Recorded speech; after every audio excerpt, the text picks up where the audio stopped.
اعوذ باللہ من الشیطان الرجیم بسم اللہ الرحمن الرحیم۔ Welcome to Islamic studies notes. ہم ذات باری تعالیٰ کے حوالے سے 10 ارکان پڑھ رہے تھے۔ آج ہم اس کا دوسرا رکن یعنی اللہ تعالیٰ ایک ہے کے بارے میں بات کریں گے۔ اللہ تعالیٰ ایک ہے۔ فقہا اور محدثین نے اس کا سادہ اور عام فہم الفاظ میں جواب دیا کہ اللہ تعالیٰ ایک ہے، لیکن یونانی فلاسفہ نے یہ سوال اٹھایا کہ اللہ تعالیٰ کس لحاظ سے ایک ہے۔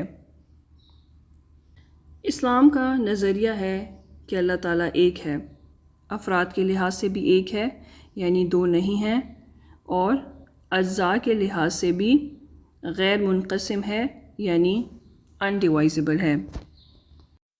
یعنی اس طریقے سے نہیں ہے کہ ایک جز کے 3 حصے ہیں اور وہ 3 میں سے تیسرا ہے یا کوئی بھی اس طریقے کی بات۔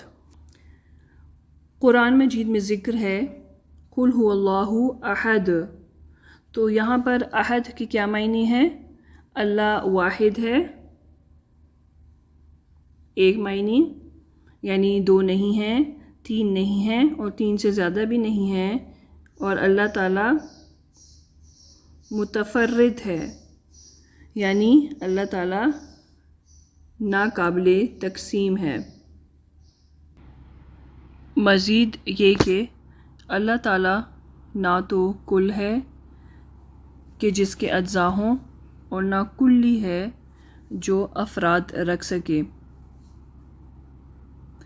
کلی کے افراد ہوتے ہیں، اور اگر کلی کو خارج دیکھنا ہو تو جز کی ضرورت ہوگی، اور ہر کلی اپنے فرد پر منطبق ہو سکتی ہے یا اپلائی ہو سکتی ہے۔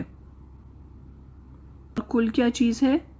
کل کے اجزاء ہوتے ہیں، کل خود بھی موجود ہے اور اس کے اجزاء بھی موجود ہوتے ہیں، لیکن کل اپنے جز پر اپلائی نہیں ہو سکتا۔ اس کو آسان الفاظ میں آپ کو بتاتی ہوں۔ کلی ہے یونیورسل، جزئی ہے پرٹیکولر۔ فار ایگزامپل کلی جو ہے وہ ہے انسان ناطق، ٹھیک ہے، اور جزئی ہوگا ہر قسم کا انسان جس میں علی بھی شامل ہے، حارث بھی شامل ہے، داؤد بھی شامل ہے۔ اب کلی کا اطلاق جزئی پر ہو سکتا ہے۔ فار ایگزامپل یہ علی ہے، یہ بھی انسان ہے، یہ حارث ہے، یہ بھی انسان ہے، یہ داؤد ہے، یہ بھی انسان ہے، لیکن جزئی کا اطلاق کلی پہ نہیں ہو سکتا۔ اب ہر انسان علی نہیں ہے، ہر انسان حارث نہیں ہے، ہر ایک کی اپنی اپنی ایک پہچان ہے۔ منطق کا اصل موضوع کلیات ہیں۔ کلی یونیورسل ہے، دوبارہ سے میں آپ کو بتا دوں، ایک حکم ہے، قاعدہ ہے، یعنی جب اس حکم یا قاعدے کا جب ہمیں علم ہو جائے گا تو اس قاعدے یا حکم یا رول کو ہم اس کے جزیات پر بھی اپلائی کر سکتے ہیں، ہم اس کو اس پر لاگو کر سکتے ہیں۔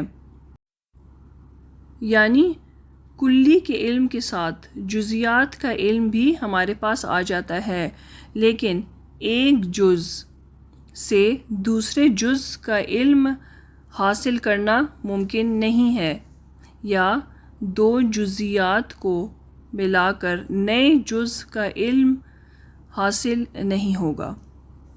لیکن کلی کا رول جب ہمیں پتہ چل جائے، کلی کا حکم ہم جزیات پر اپلائی کر سکتے ہیں۔ اب ہم دیکھتے ہیں کہ کل کیا چیز ہے۔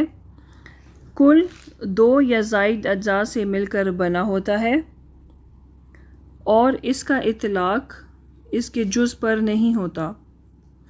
مثال کے طور پر کل ایک دیوار ہے، دیوار اینٹ وغیرہ سے بنتی ہے، لیکن دیوار سے مراد ہم اینٹ نہیں لے سکتے، کل سے مراد جز نہیں ہو سکتا، کل کا اطلاق جز پر نہیں ہوگا، ٹھیک ہے۔ ہم یہ نہیں کہیں گے کہ یہ دیوار ہے تو یہ ہم دیوار کا نام لے رہے ہیں تو ہمارا مطلب اینٹ کا ہے، اس طریقے سے ہم اس پہ اپلائی، اس کے جز پر ہم اس کو اپلائی نہیں کر سکتے. یا سیمنٹ ہے یا بجری ہے یا کوئی چیز اور جس چیز سے دیوار بنتی ہے، اس طریقے سے دیوار کل ہوئی اور اینٹ، بجری، سیمنٹ وغیرہ اس کی جز ہو گئی.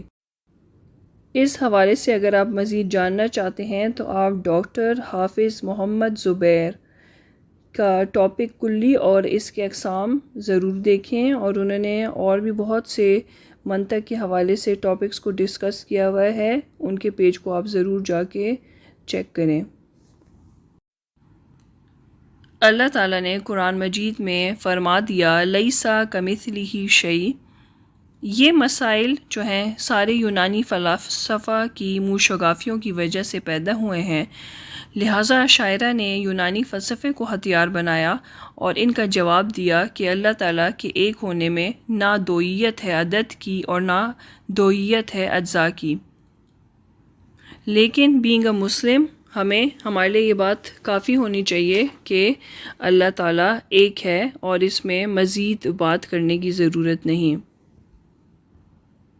متکلمین نے توحید کی ایک عقلی دلیل دی ہے اور 2 کی نفی کر کے 3 اور 4 کی بھی نفی کر دی ہے.